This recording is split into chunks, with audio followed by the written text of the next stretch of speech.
Mid Maner damage పాపం Congress దేనని TRS MP కవిత మండిపడ్డారు. అన్నేళ్లు పాలించిన కాంగ్రెస్ డ్యాంని ఎందుకు పూర్తి చేయలేదని ప్రశ్నించారు. నీటిని నిల్వ చేసేందుకు పాటుపడుతున్న టీఆర్ఎస్ ప్రభుత్వాన్ని విమర్శించే నైతిక హక్కు ఉత్తమ్ కుమార్ రెడ్డికి లేదన్నారు.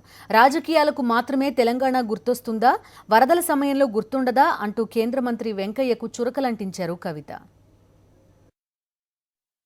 వెంకయ్యనాయుడు గారు మరి హెలికాప్టర్లో పర్యటన చేస్తూ గుంటూరులో వరదను పర్యవేక్షిస్తూ ఉన్నారు.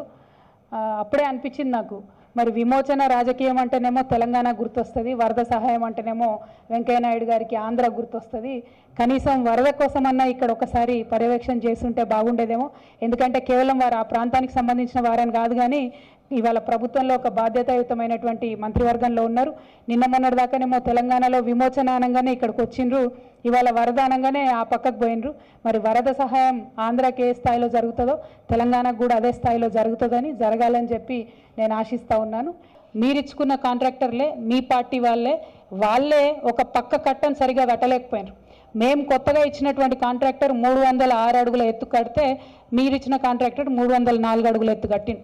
దాంతో వచ్చినటువంటి వరద, అదనంగా వచ్చినటువంటి 50,000 క్యూసెక్ల వరద ఏదైతే ఉంటుందో ఆ 304 లెవెల్ మీద నుండి పోయి జరగాల్సిన డ్యామేజ్ జరిగింది. సో మీ అందరికీ నేను విజ్ఞప్తి చేసేది ఒకటే, వర్షం పడ్డప్పుడు, అది కూడా చరిత్రలో చూడనటువంటి వర్షం పడ్డప్పుడు కొంత నష్టం అనేది జరుగుతుంది.